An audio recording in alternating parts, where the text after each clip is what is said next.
സൈക്കാട്രിയിൽ ഏറ്റവും പ്രധാനപ്പെട്ട അസുഖങ്ങളിലൊന്നാണ് ഡിപ്രഷൻ എന്ന് പറയുന്നത്. ഡിപ്രഷൻ എന്ന് പറയുന്നത് പല കാരണങ്ങൾ കൊണ്ടുണ്ടാവും. ഒന്നാമത്തത് ഫാമിലി ഹിസ്റ്ററിയാണ്.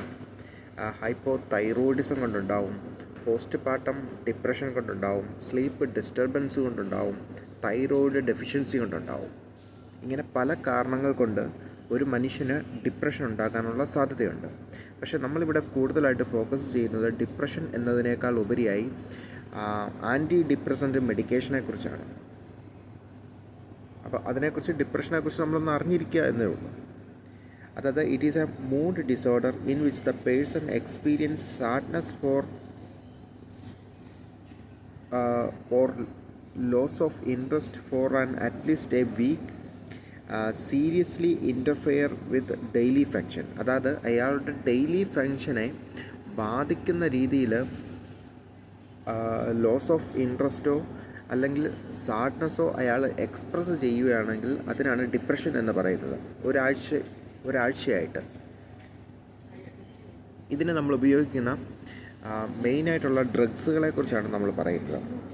ഒന്ന് 3 ഗ്രൂപ്പായിട്ടാണ് തിരിച്ചേക്കുന്നത്. അതിലേറ്റവും പ്രധാനപ്പെട്ടാണ് selective serotonin reuptake inhibitor. അതായത് റീ അപ്ടേക്ക് ഇൻഹിബിറ്റർ എന്ന് പറയുന്നത് നമ്മുടെ ബോഡിയിൽ സിനാപ്റ്റിക് ക്ലെഫ്റ്റ് എന്ന് പറയുന്നൊരു ഭാഗമുണ്ട് ന്യൂറോ ട്രാൻസ്മിറ്ററുകളിൽ.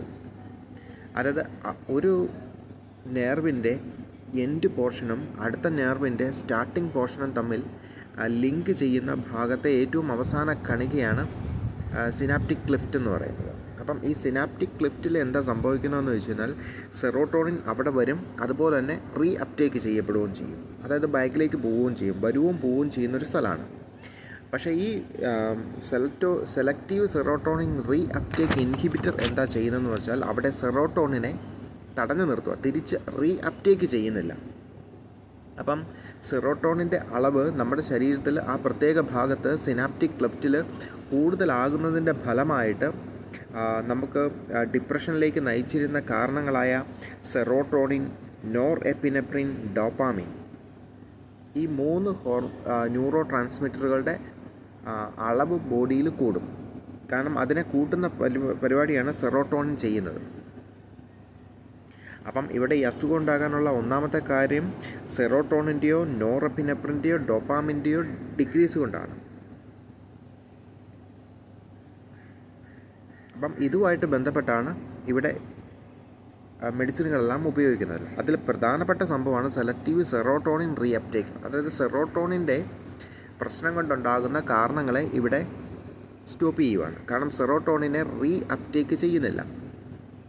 അപ്പം സെറോട്ടോണിൻ്റെ അളവ് കൂടി ആൾക്ക് ഡിപ്രഷൻ എന്ന് പറയുന്ന അവസ്ഥ ഉണ്ടാകാതെ അയാൾ ഭേദമാകുന്ന രീതി ഇവിടെ സംഭവിക്കുന്നുണ്ട്. അപ്പം എന്താണിത്? ഇത് ഫസ്റ്റ് ലൈൻ ആൻറ്റി ഡിപ്രസൻ്റ് മെഡിക്കേഷനാണ് used in a depression and they add serotonin level in the brain. ബ്രെയിനിൽ സെറോട്ടോണിൻ്റെ ലെവൽ ഇൻക്രീസ് ചെയ്യുന്ന സംഭവമാണ് അത് ചെയ്യുന്നത്. Increased serotonin availability in synaptic cleft result in a improved mood and emotional regulations. മൂഡിനെയും emotional റെഗുലേഷനെയും improve ചെയ്യും. ഇനി എന്തൊക്കെയാണ് ഇതിന് ഉപയോഗിക്കുന്ന ഡ്രഗ്സുകൾ? അതിനുപയോഗിക്കുന്ന ഡ്രഗ്സിലൊന്നാണ് ഫ്ലൂഓക്സെറ്റൈൻ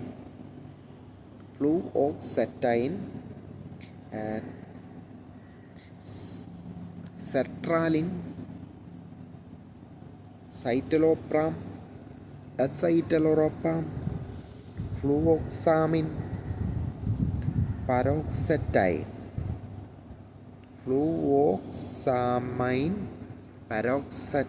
പരോക്സെറ്റൈൻ. ഇതാണ് ഡ്രഗ്സുകൾ.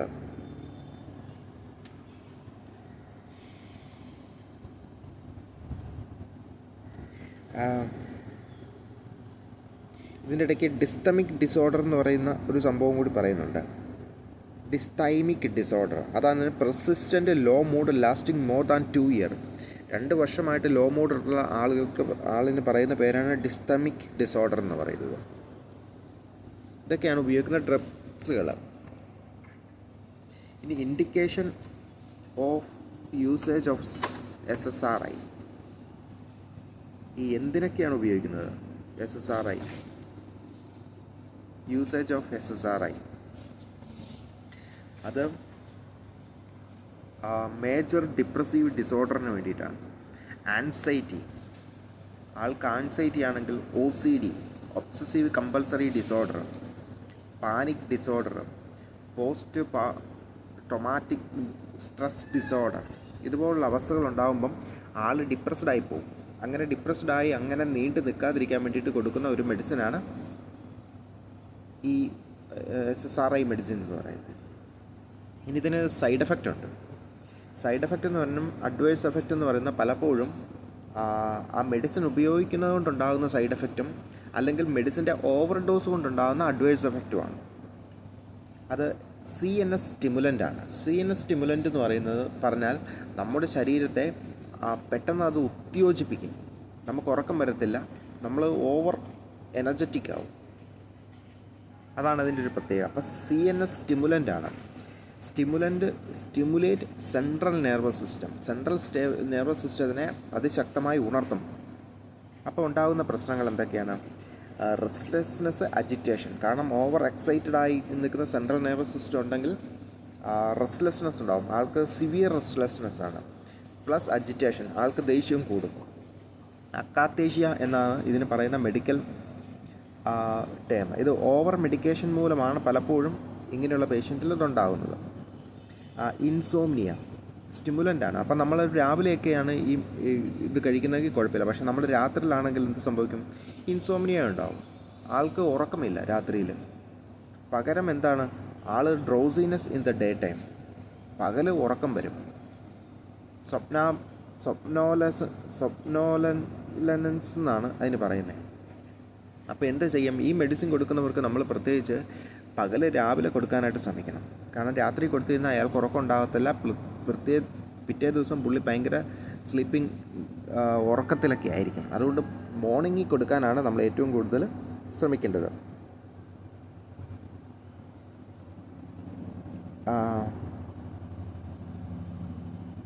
പിന്നെ യൂറിനറി റിട്ടൻഷൻ ഉണ്ടാവും. ഇനി ആൻറ്റി കൊളിനർജിക് എഫക്റ്റും കൂടിയുണ്ട്. അതിൻ്റെ ഭാഗമായിട്ട് ഇൻക്രീസ്ഡ് സ്വെറ്റിംഗ് ഉണ്ടാവും, ഡയഫോറിസിസ് ഉണ്ടാവും, ഓർത്തോസ്റ്റാറ്റിക് ഹൈപ്പർ ടെൻഷൻ ഉണ്ടാവും. അത് എല്ലാ ഡ്രഗ്സിൻ്റെയും ഒരു പ്രത്യേകതയാണ്. ഓർത്തോസ്റ്റാറ്റിക് ഹൈപ്പർ ടെൻഷൻ എന്ന് പറഞ്ഞാൽ sudden change in the position. അതുകൊണ്ട് പൊസിഷൻ ചേഞ്ച് ചെയ്യുമ്പം നമ്മൾ ശ്രദ്ധിക്കണം, പെട്ടെന്ന് ചേഞ്ച് ചെയ്യിക്കരുത്, പതിയെ കേൾക്കാവുള്ളൂ. പിന്നെ ഹൈപ്പോ ടെൻഷൻ ഉണ്ടാവും, ഗിഡിനെസ് ഉണ്ടാവും, ഡിസിനെസ് ഉണ്ടാവും, ഹെഡ് ഏക്ക് ഉണ്ടാവും, ഡ്രൈ മൗത്ത് ഉണ്ടാവും. ഇതൊക്കെ ആൻറ്റി കൊളിനർജിക് എഫക്റ്റ് കൊണ്ടാണ് ഇങ്ങനെയുള്ള സംഭവങ്ങളെല്ലാം ഉണ്ടാകുന്നത്. പിന്നെ വെയിറ്റ് ഗെയിൻ ഉണ്ടാവും, ഫാറ്റ് ഡിപ്പോസിഷൻ ഇൻ ദ ബോഡിയിൽ ഫാറ്റ് ഡിപ്പോസിഷൻ കൂടുന്നതുകൊണ്ടാണ് വെയിറ്റ് ഗെയിൻ ഉണ്ടാകുന്നത്. ഫോട്ടോ സെൻസിറ്റിവിറ്റി ഉള്ളൊരു മെഡിസിനാണത്. അതുകൊണ്ട് ഈ മെഡിസിനെ ലൈറ്റിലേക്ക് കാണിക്കരുത്. ഇത് മെഡിസിൻ എടുക്കുന്ന ആൾ സൺലൈറ്റിൽ ഒരുപാട് ഇറങ്ങി നിൽക്കരുത്. കാരണം ബേൺ ഉണ്ടാകാനുള്ള സാധ്യത കൂടുതലാണ്. പിന്നെ സെക്ഷുവൽ ഡിസ്ഫങ്ഷൻ ഇതിൻ്റെ ഒരു പ്രധാനപ്പെട്ട സംഭവമാണ്. Decreased libido, sexual urge decrease. അതുകൊണ്ട് ഈ മെഡിസിൻ ഉപയോഗിക്കുന്നവർക്ക് ഫാമിലി ലൈഫൊക്കെ ഉള്ള ആളാണെങ്കിൽ സെക്ഷുവൽ ഡിസ്ഫങ്ഷൻ ഉണ്ടാകാനുള്ള കാര്യമുണ്ട് എന്ന് നമ്മൾ മനസ്സിലാക്കി കൊടുക്കണം.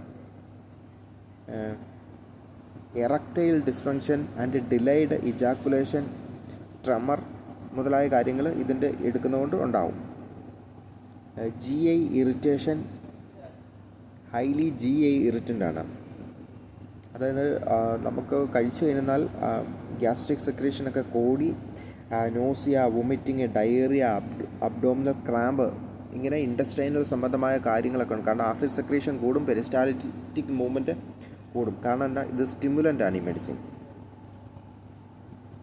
അപ്പം നമ്മൾ വെറും വയറ്റിൽ കഴിക്കാതിരിക്കാനും വേറെ എന്തെങ്കിലും ഫുഡിൻ്റെ കൂട്ടത്തിൽ കഴിക്കാനും ശ്രമിക്കേണ്ട ഒരു മെഡിസിനുമാണ്. പിന്നെ ഇതിൻ്റെ ഒരു പ്രശ്നമാണ് സെറോട്ടോണിൻ സിൻഡ്രം എന്ന് പറയും. അതായത് സെറോട്ടോണിൻ്റെ അളവ് കൂടിയിട്ട് ഉണ്ടാകുന്ന സിൻഡ്രമാണത്, സെറോട്ടോണിൻ സിൻഡ്രം എന്ന് പറയുന്നത്. സൈറ്റോപ്രാം പ്രൊലോങ്ഡ് യൂസ് QT പ്രൊലോങ്ങേഷൻ ഉണ്ടാക്കും. സൈറ്റലോപ്രാം എന്ന് പറയുന്ന മെഡിസിൻ നമ്മൾ ഒരുപാട് നാളത്തേന് ഉപയോഗിച്ചാൽ QT പ്രൊലോങ്ങേഷൻ ഉണ്ടാകാനുള്ള സാധ്യതയുണ്ട്. പിന്നെ high suicidal thought in the initial treatment stage, അതായത് സൂയിസൈഡൽ തോട്ട് ഇതുണ്ടാകാനുള്ള സാധ്യത ഈ മെഡിസിൻ ഉണ്ട്. അതായത് നമ്മൾ സ്റ്റിമുലൻ്റ് ആയതുകൊണ്ട് നമ്മൾ പേഷ്യൻറ്റിന് കൊടുക്കുമ്പം അയാളത് ഉപയോഗിക്കാൻ തുടങ്ങുമ്പം ഈ ന്യൂറോ ട്രാൻസ്മിറ്ററുകളെല്ലാം പതിയെ പതിയെ ഉയരാൻ തുടങ്ങും. അപ്പം പെട്ടെന്നങ്ങ് ഉയരുമ്പം അതിൻ്റെ ഭാഗമായിട്ട് അയാൾക്ക് സൂയിസൈഡൽ തോട്ട് ഉണ്ടാകാനുള്ള സാധ്യതയുണ്ട്. അപ്പോൾ സൂയിസൈഡൽ തോട്ട് ഉണ്ടോ ഇല്ലയോ എന്ന് നമ്മൾ എങ്ങനെയാണ് മനസ്സിലാക്കുന്നത്? പെട്ടെന്ന് ഡിപ്രസ്ഡ് ആയിരിക്കുന്ന ആൾ ഓവർ ആക്റ്റീവ് ആകുന്നുണ്ടെങ്കിൽ ഭയങ്കരമായിട്ട് കാരണം ഈ മെഡിസിൻ്റെ ഒരു ആക്ഷൻ എടുക്കാനായിട്ട് ഏറ്റവും കുറഞ്ഞതൊരു 6 ആഴ്ച വരെ വേണം. 4 തൊട്ട് 6 ആഴ്ച വരെ ഈ മെഡിസിൻ്റെ ഒരു ആക്ഷൻ ബോഡിയിൽ കാണിക്കാനായിട്ട് എടുക്കേണ്ടതാണ്. പക്ഷേ അതിനെല്ലാം കവച്ച് വെച്ച് മെഡിസിൻ കൊടുക്കുമ്പോഴേ ആൾ ഭയങ്കരമായിട്ട് ഓവർ ആക്റ്റീവും ഭയങ്കരമായിട്ട് എന്തൂസിയാസ്റ്റിക്കും ഒക്കെ ആയി മാറുന്നുണ്ടെങ്കിൽ അയാൾക്ക് സൂയിസൈഡൽ പ്രവണത കൂടും. അപ്പം അങ്ങനെ ഓവർ ആക്റ്റീവ് ആകുന്നുണ്ടെങ്കിൽ, ഓവർ എന്തൂസിയാസ്റ്റിക് ആകുന്നുണ്ടെങ്കിൽ വളരെ കെയർഫുൾ ആയിരിക്കണം. അത് ഒരു സൈഡ് എഫക്റ്റായ സൂയിസൈഡൽ തോട്ടിലേക്കാണ് ആൾ പോകുന്നത്.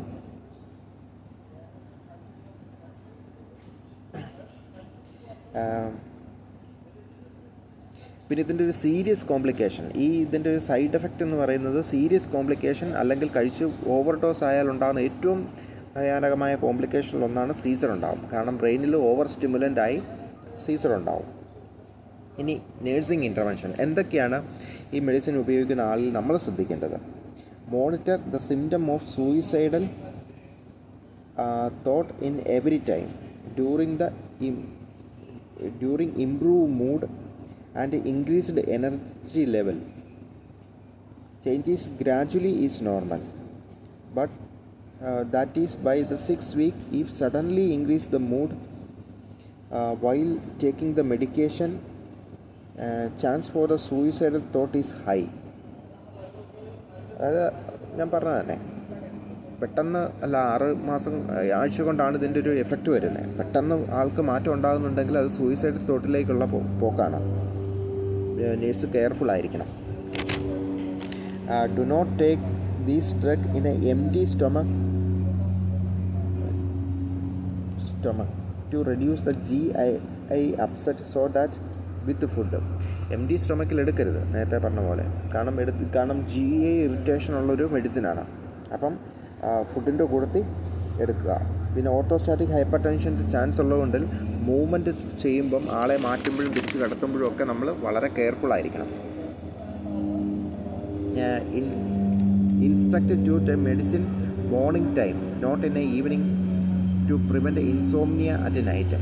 മോർണിംഗ് ടൈമിലാണ് ഈ മെഡിസിൻ നമ്മൾ ഏറ്റവും കൂടുതൽ റെക്കമെൻഡ് ചെയ്യേണ്ടത്. കാരണം രാത്രി കൊടുത്താൽ അയാൾക്ക് ഉറക്കം ഉണ്ടാകത്തില്ല.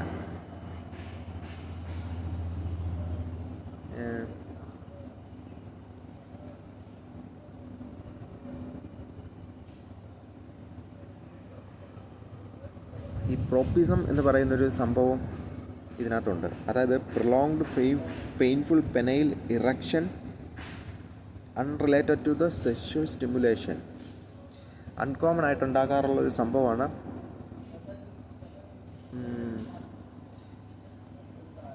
പ്രിപ്പിസം എന്ന് പറയുന്നത്.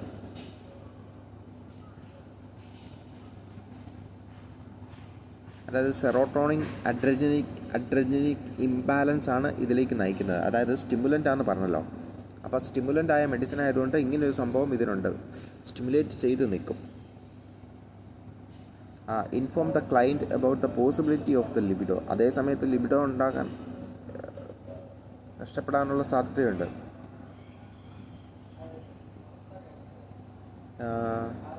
Caution the client about the photosensitivity and measure to prevent exposure to the sunlight. Photosensitivity ഉള്ള മെഡിസിൻ ആയതുകൊണ്ട് നമ്മൾ പുറത്തിറങ്ങുമ്പം സൺലൈറ്റിനൊക്കെയൊക്കെ എക്സ്പോസർ ഉണ്ടാകുമ്പം ഒന്ന് ശ്രദ്ധിക്കണം എന്ന് പറയണം.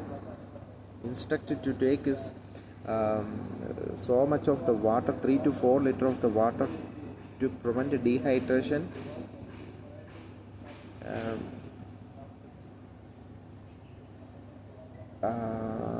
അല്ലെങ്കിൽ ഹൈഡ്രേഷൻ മെയിൻറ്റെയിൻ നന്നായിട്ട് ഹൈഡ്രേഷൻ സ്റ്റാറ്റസ് മെയിൻറ്റെയിൻ ചെയ്യാനായിട്ട് 3 to 4 liters ഓഫ് വാട്ടർ ഒരു ദിവസം എടുത്തിരിക്കണം. For the client for the long time therapy with SSRI monitor liver and renal function. If change in the value, dosage, adjustment of the medication is required. അതായത് long ടൈമിലാണ് ഈ medicine എടുക്കുന്നതിൻ്റെ ഇതൊരു നെഫ്രോടോക്സിക്കും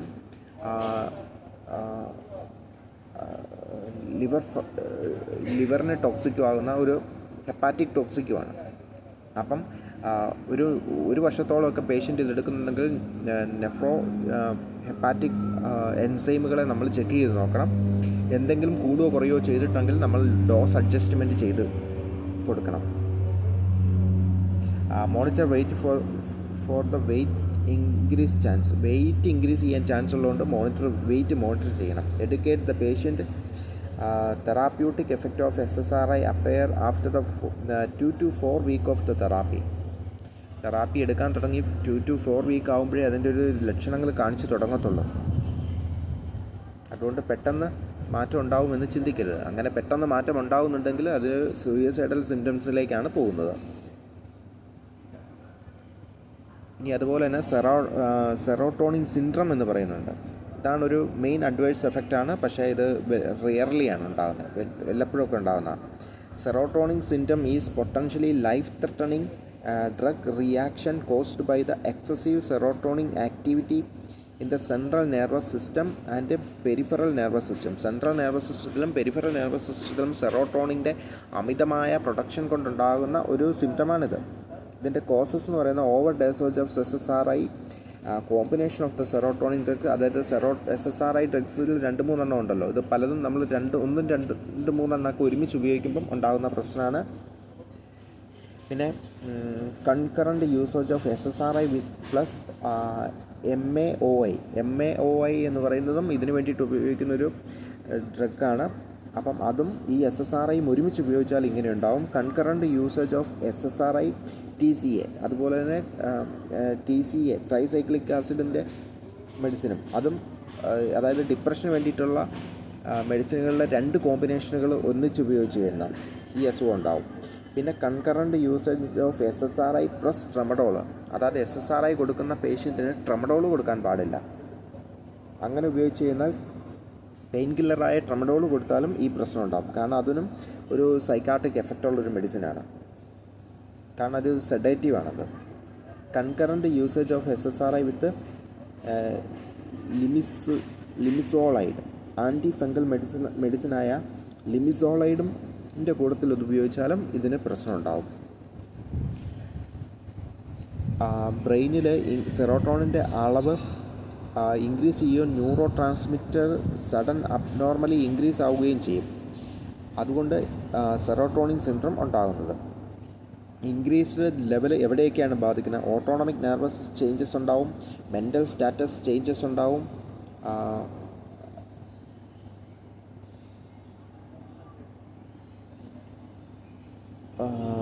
neuro muscular change ഉണ്ടാവും.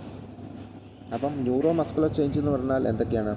Skeletal മസിൽസിലൊക്കെ stimulation ഉണ്ടാവും. Skeletal muscles severely rigid and stiff. കാരണം improve ഉണ്ടാകുമ്പം rigid and stiff ആവും. Tremor ഉണ്ടാവും, muscle contraction ഉണ്ടാവും, ഹൈപ്പർ റിഫ്ലക്സിയ ഉണ്ടാവും, ടോണിക് ക്ലോണിക് സീസർ ഉണ്ടാവും. കാരണം ഏറ്റവും കൂടുതൽ സ്റ്റിമുലേഷൻ ഉണ്ടായാൽ അങ്ങനെ ഉണ്ടാവും. പിന്നെ ഓട്ടോണമിക് ഹൈപ്പർ ആക്ടിവിറ്റി എന്ന് പറഞ്ഞാൽ ഹൈപ്പർ തെർമിയ, ടെമ്പറേച്ചർ കൂടും, increased respiration, heart rate, BP, sympathetic നെർവിനെ സ്റ്റിമുലേറ്റ് ചെയ്യുന്നതുകൊണ്ടാണ് ഇതൊക്കെ സംഭവിക്കുന്നത്. പെരിസ്റ്റാലിസിസ് ഇൻക്രീസ് ഉണ്ടാവും, അങ്ങനെ ഡയേറിയ ഉണ്ടാവും, അങ്ങനെയുള്ള ഒരുപാട് പ്രശ്നം. കാരണം ഓട്ടോണമിക് ഹൈപ്പർ ആക്ടിവിറ്റി എന്ന് പറഞ്ഞാൽ സ്വയം കൺട്രോൾ ചെയ്യുന്ന കുറേ മെക്കാനിസം ഉണ്ട് നമ്മുടെ ബോഡി. ഇതെല്ലാം അങ്ങ് ഇൻക്രീസ് ആവും. അതിൻ്റെ ഭാഗമായിട്ട് ഡൈജഷനെ ഒന്നും നമ്മൾ കൺട്രോൾ ചെയ്യുന്നതല്ല, ബോഡി തന്നെ കൺട്രോൾ ചെയ്യുന്നതാണ്.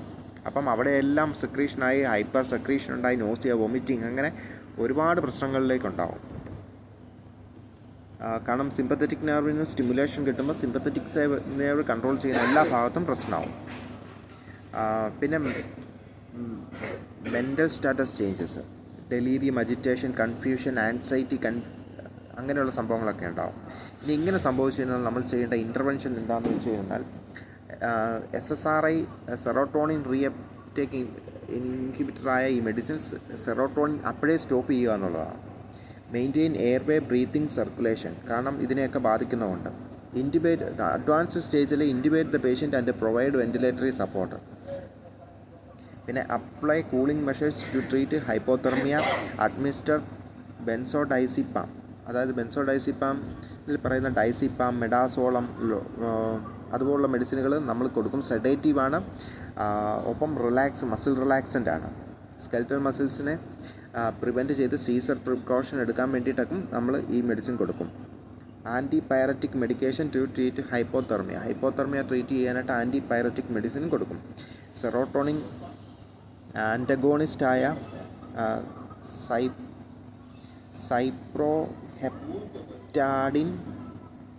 ഹെപ്റ്റാഡിൻ എന്ന് പറയുന്ന മെഡിസിനും നമ്മൾ കൊടുക്കാറുണ്ട്. കാരണം അത് സെറോട്ടോണിൻ ആൻറ്റഗോണിസ്റ്റ് ആണ്. സെറോട്ടോണിൻ കുറയ്ക്കുന്ന സംഭവമാണ്. ഹെപ്റ്റാഡൈൻ എന്ന് പറയും. ഇതാണ് SSRI ഗ്രൂപ്പിലെ മെഡിസിൻ്റെ പ്രത്യേകത.